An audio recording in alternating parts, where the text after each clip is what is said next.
he gets it, perhaps they can go for chest. Well, they can go from now. The glimpse back, and then it goes there. They don't have 6, but they might have the damage. The boat's coming through. He needs to reach him quick though to reduce the damage. He will get the kill disruptor. Mike, there's too many creeps, there's too many heroes. He can't go for the Omni Slash play.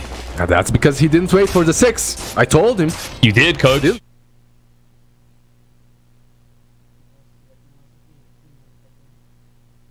Static Storm, he manages to use his boat. Because of that, the Disruptor falls, but the Kunkka just runs away with the kill. I mean, in fairness, Liz, he didn't wait fully, but he did get 6 as he died. Well, yeah. First you need the level, then you go. Oh, you know, the important part is the detail. Is all right? These small pieces matter. This is competitive Dota. Small things can make the entire difference. Small things like having level 6 or not having level 6. Mr. Play-by-player, please. That's right. One number, one increment is all it takes. And now they might try to make the play again. He has 2 bracers. He has that bottle. He's a really hard kill. He doesn't have a DD though. Thank God for that. Get him out last. You can see that they're recovering. They're recovering because they have a Shadow Shaman on the offlane. It's very peculiar that they decided to put Boxy on this offlane. I'm gonna have to talk to them to see what's up with that, because, like, I understand it can be good, but TFT, they realized it and they just pressured him so hard that he hasn't really been able to do anything. And Boxy again. Time's up. Crowd the Hex, but too late. Oh, Static Storm goes down the frost. He got baited in with the walls down as well. They use the Force Frost to save his life. The Omni Slash comes out, bounces across the creep wave. Hands can still be finished off though. Going to be ran down. And on the side, Frost, he will be healed up. Nah, no, it's not enough. They didn't get enough. And then Chessie, that boat was way too late. He was enough quick buff, but the damage is done. He's gonna fall. The boat buff ensures the creeps can't kill him. The glimpse is gonna come in. The kinetic field trapping him. And they got as well. Beautifully done from Alliance. And it looked like there might be enough heals for a moment. I just love how I'm flaming him. I'm like, what have you done so far in this game, sir?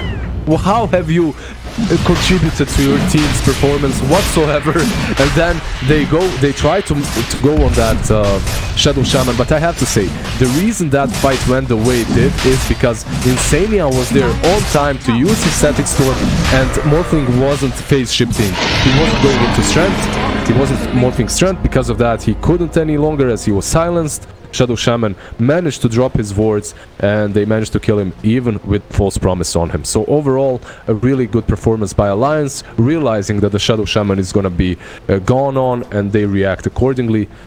They cannot pressure that tier 1 on the top lane as they have no wards, but they do take down Roshan and that Aegis instantly after. And now I'm just going to look like I'm just copping out afterwards, but genuinely, I was going to get to the valid point on why Boxy's on Shaman this.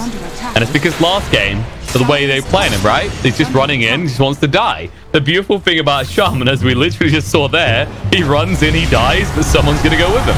And quick, but he only just got an Aegis, so it'd be a little bit awkward to give over now. Roll through, does connect. Static Storm down. They don't want to give up the Aegis like this, but they might have to. Magnetize is going to take him down. And on the side, Sand King in trouble. They see everything, and they foresee his death. Glimpse to get Oracle away. Quick, but going to be Glimpse back though. The Morphling matches Disruptor piece for piece. Quick was going to go down for the second time. Sure, you get kill onto the Oracle by the Juggernaut, but now Juggernaut has got an escape plan. He'll go for the TP away. He's silent. He'll be stopped. That Disrupt comes out, tries to play Fury away. X is there, but it shouldn't matter. Mike still going to get blocked out. That's the one to get him up. No trying to work with though, so he'll be dragged back towards his death. That was a small mistake because he started port before he used Blade Fury.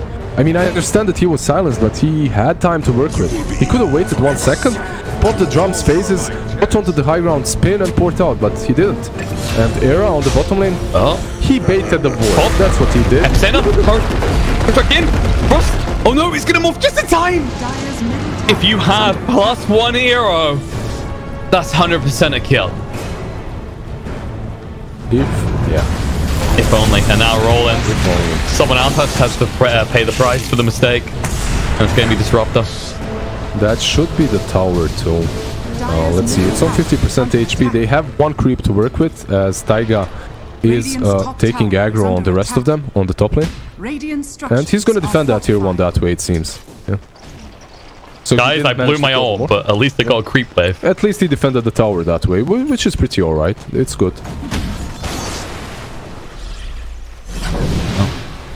This is kind of the thing. After losing the eggs the way they did, Alliance, they thought they were about to just plow full momentum.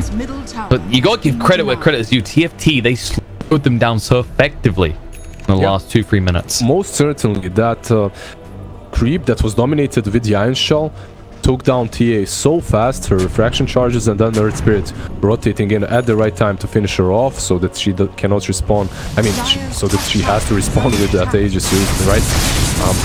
Yeah, TFT just responded. They didn't bow down and just get wrecked after that initial fight on the top lane in which they lost Morphling and Aegis. They responded quickly and effectively. Another big thing to highlight is look at the network difference now. Remember when we said Darkseer is looking pretty poor? He surpassed the Shaman. I mean, you expect this. Like, usually you're like, okay, that's whatever. He surpassed the Shaman. Well, congratulations, Mr. Darkseer. I mean, it was a concern for a while, though, wasn't it? He just wasn't anywhere to be seen. And look at this item that Boxy's going for next. The BKB. Not Blink, not an Aether. It's not bad. It's actually good. Like, getting a BKB on Shadow Shaman early on allows you to move in, use that BKB and Shackles. It's alright. There's a lot of position 4s that go for that BKB first before the Blink or Atrance. In this game especially, it's pretty effective, right? You think about all the lockdown stances. You just want to be able to shackle Morphling all day long. And now Darkseer is the target. Static Storm goes down. TP from the Earth Drill. We way too late to assist. They roll in anyway. They glimpse him away. And now do they want to re-engage? Frost pokes his head out, but not far enough. If he does use that port, you have to glimpse him, because if he's porting in, even though his Darkseer died, you have to understand that there's reinforcements coming or they're already there. So if you glimpse that Earth Spirit back, you might fight a fight that's actually advantageous to you when it comes to numbers, right? You are really losing memes. Yeah. If you go on Earth Spirit, you just most likely are gonna fight a fight that isn't really that great for you and under the tower. Instead, they'll just take the tower, move away, farm some more, build out that lead, especially on the Juggernaut. It's scary. When we see games where Jug is an item ahead of his counterpart, you tend to be concerned for the opponent, right? It's that type of hero. Just one item ahead, it gives him such a huge power spike with the Omni Slash. He has to be. That's as you said, it's that type of hero. You want to be one item ahead, you want to be hitting these multiple power spikes at good timings for your team and yourself. And so far he's been doing alright. He's on top of the network charts too. Mickey is quite fine so far. I believe what they are waiting for is most likely that BKB on the TA. That's the next item that she needs to actually fight properly. As with the Blink and Desolator, she's good. She can jump, let's say, on top of this Oracle or someone similar, but as soon as she gets jumped on, she just disappears. The timings which should coincide nicely between getting BKB and Roche being back up. In the meantime, TFT will strike first. Boxy, a little bit too far out. The Hex is going to be there, buys him 1 or 2 seconds, but he knows how this story ends. The book was written long ago. Yeah, it's a Boxy in a box once again. Well, they did have 4 heroes to the 4 corners. You're not wrong there. Just looked like they were getting ready to pass him around. Bat him across the one, X and back to the other. Glimpse, X, dragged him back. Koiva in trouble. Now protect him. Static Storm does go down. That should preserve his life. They're going to sidestep though. The root comes out deep just in time to set up the kill. I just lost 50 seconds. Insane, yeah. He might get caught here as well. Oh no, it's nighttime. Lucky for him, 8 seconds away. It's daytime, but they're all through. They're still going. They get the X. They get the X. They're going in. No way is this too deep. This is too deep. Surely the stun's going to come out. Tiger beautifully done. The Shackles Morphling saved by the false promise. Can back away here, but they're going to glimpse him back. He needs to get out. No wave for 4 seconds. The damage will overwhelm and kill him off. Well, they got too greedy. Deep, like that's way too deep, sir. An error. He's gone as well. The price must be paid. What the hell, Every time we compliment TFT, every time we're like, you know what, they're doing great, they're looking fantastic.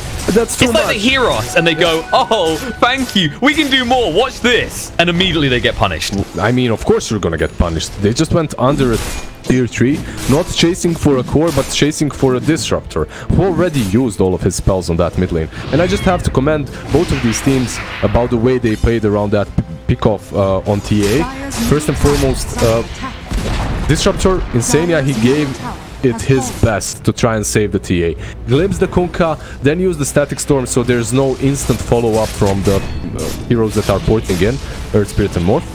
But at the same time, I just have to say, Chessie, even though he was glimpsed, he managed to use the boat and the X marks the spot and the torrent properly. So he gets TA there in the air with the full combination afterwards. And then Earth Spirit again, just following up with that Iron Shell on top of him. It's such an easy kill. Before that TA has a BKB, she's just free meat for the side of TFT. And once again, it was demonstrated on that mid lane.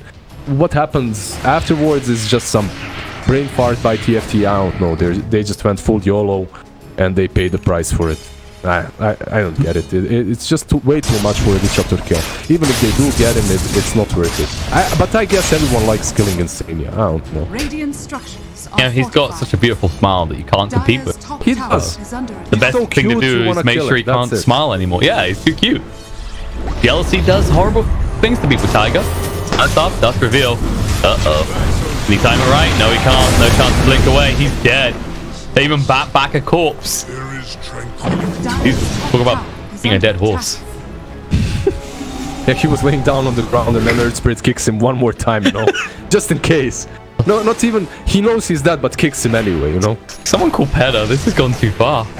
But the good news is... You want to use voice lines? Here you go. Now use voice lines. There you go. But it's still 50 seconds until Roche is up, right? So it's not too bad to lose the Sand King there. Yeah, not gonna lose a whole lot afterwards. BKB has been completed on the TA though, so with that they have another additional power spike on the side of Alliance. They can start fighting again, as you could see that for the longest time now the net worth hasn't really changed. It's 7k in their favor and it's remained that way, but only because they managed to punish some of TFT's wrongdoings, right? It's not like they were making any big plays across the map. They were just waiting for their items, and now that the BKB has been completed, the Mjolnir is gonna be up on Jug very soon too. They're definitely gonna be looking at fighting or taking down this Roche. Absolutely, and it just respawned. The information will be in the hands of TFT first of all, but Alliance is circling. Okay, gonna be X-Star. That's how the play Fury. He'll just TP out. No chances need to be taken here. All the while, Insania is just in the bot lane. He has the level 2 Static Storm now. Finally, will be taking the Thunder Strike talent. It seems like a small amount, but 40 extra damage on these Thunder Strikes. Yeah. It's a lot. It's a lot of damage on every single hit, and it allows you to take down creep waves with one Thunder Strike. So it's really good. You get a lot of gold out of it. Look how aggressive Box he's playing. He's just trying to fake out what's happening in the Roche pit. They know. Aren't we scouted out? Not faking anything. I believe TFT is well aware of what he's doing, as he does it every single time. Kill me. Kill me. He has a BKB, so he can be that aggressive. Roll in, they're coming in. Static Storm goes down though. BKB and time from Chessie behind him. He can't follow up. Morphling on the side down to half HP. Epicenter doesn't do enough. They're going to glimpse him back though. Frost in the wall. Alliance are holding for the moment. They got 2 kills so far. BK moves in the bit. Omni comes down. Aegis by Tessie though. He's going to get his hands on it. Will he be able to do anything with though? He's already lost everyone around him. He's coming back into a mess. Surrounded on all sides by the force of Alliance, and they will soon all be dead. Jeep tries to do enough with the vacuum. It's not going to be good enough to disarm the last one on TA, but when she is armed once more, she will rip into you, Jeep. Surges to get himself away. Chessie trying to find some bits of the Tiger at least, but he's cutting him out. He goes through the wall. The Chief gets eaten. Chessie is more cheesy than anything else. X to drag them back, but for the shackles, he's dead. He causes some anarchy. He takes 2 with him, but in the end, Alliance still claim a lot of heads. Yep. They get all of them, only Darkseer runs away. I'm sorry, I just wanted to say they're all dead for once in my casting career. Just for the heck of it, even though they weren't all dead. But anyway, they take a good fight, Alliance that is, even though they didn't take Aegis and Cheese. I believe that was a little bit wrong from them, but taking down that Oracle so soon in the fight prevented him from saving anyone, prevented him from saving the Morphling or the Kunkka, and because of that they all fall so fast. And it seems that Alliance is just a better team when it comes to fighting in spots that they want to fight in, right? And then taking the fights the way they want to take them. It's always like they're one step ahead in these team fights. Even after losing that Aegis and Cheese, it just looked like it's a fluke, you know, because that Roshan came out of the Rosh pit with no HP, and Jug, he had to decide to either go in and start hitting Rosh and get low, perhaps bashed even, or use that Omni Slash to try and get the kill and then just right-click the items as they fall. He didn't manage to take the items, he dies afterwards. But it doesn't really matter as Alliance just take the fight. Yeah, and this is the thing about, you know, we talk about Box, he can play that star role or he can play that sacrificial lamb. But the way he's been playing this game is, you know, it's kind of indicative of the way you have to respond to Boxies. You have to outright kill him or find a way to ignore him. But you don't ever want to ignore this guy. As we saw there, right? They know he's baiting, they ignore him. He comes in the side, has some crucial moments with the placement of the Serpent Wards, with the zoning out control. It is that type of hero you have to deal with, and this BKB pickup so early has made that impossible for TFT. Brings just so much control. That level 4 Hex, you have the 125 cast range. Who needs that relance when you have it? Oh, I mean, speaking of him, watch this top. Ready? Ready? All right, you can say it now. No, you wanted they're all dead moment. I mean, I know it's creeps, but it counts. Come on, man, it's creeps. It's not heroes, it's creeps. You don't say that. Creeps have souls too. Leave creeps alone. Creeps have souls. Shadow Fiend has proven that. That's actually true. That's so true. Something for you to reflect on, alright? You're right. You should create lore with Sir Action Slacks. That's what you should do. I mean, leave the casting business on the side, just create some lore. Nahaz did say that listening to either me or Slacks come up with patch ideas is torture, so there may be something there. Dire are scanning. Could be true. Could be true. I just phase out every time you do it, so I can't really say for sure. You wanna know my idea for Ag's Oracle? Like Slacks, AoE ultimate, baby. Let's go. Sounds completely underpowered and legit. It should happen. Get vacuumed. About to get black holed. Just go in. Bam. Like it's a lingering AoE, right? So you blink in the middle of a black hole and save everyone's life. Frostlight when we say, oh god, that's coming out! I mean, he wasn't exactly full agi either. Yeah, they were thinking about, should we go, should we not go, and then, like, to hell with it. He just in on his They bait in the rest of TFT, they're going in right now. BKB, Boxy going in, look at Oracle, will get rid of him now. Chesty in trouble, the Forest Strike locks him in. He's got the boat, but hasn't had a chance to use it just yet. He's just going to try and fight. Finally, he'll get the boat out. He'll take one with him, but Mike, he's going to dance Kunkka into his grave.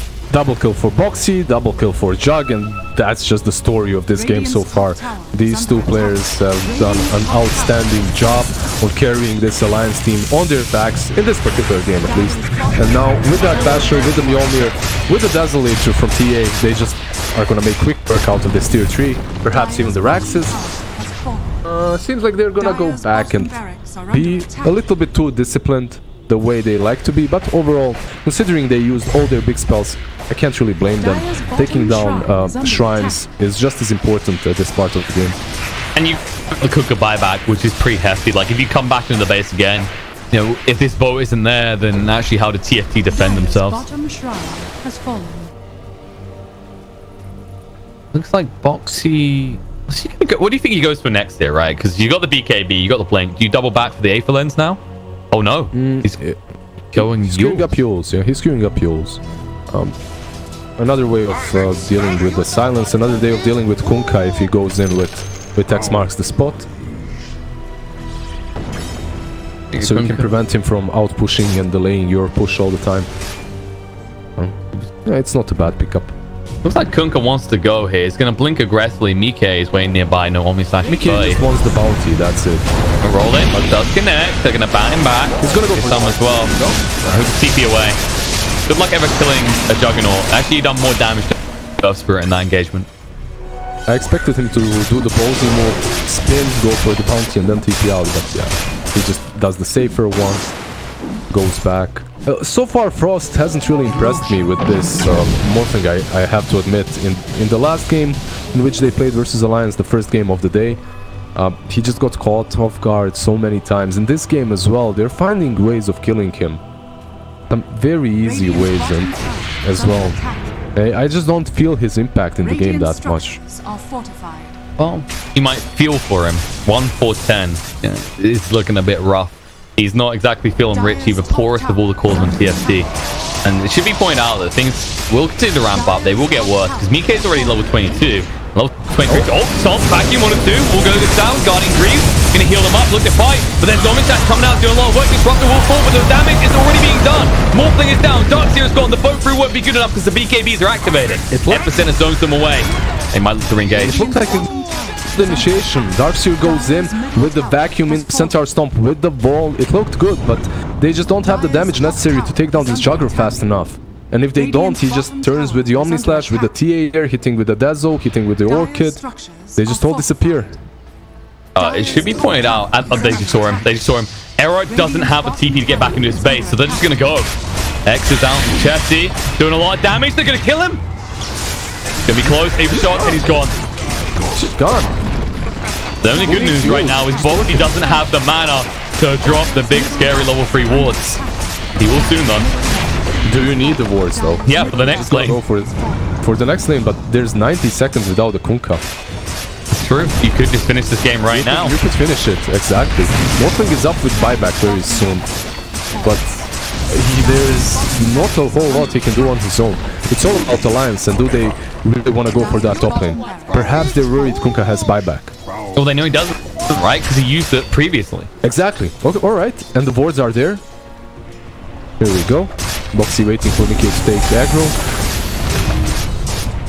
Oh. Frost. He has a healing ward. That's great. Doesn't work on buildings though. Surge. We'll get Darkseer away just before we get silenced. But it's going to be mega creeps if you don't stop this right now.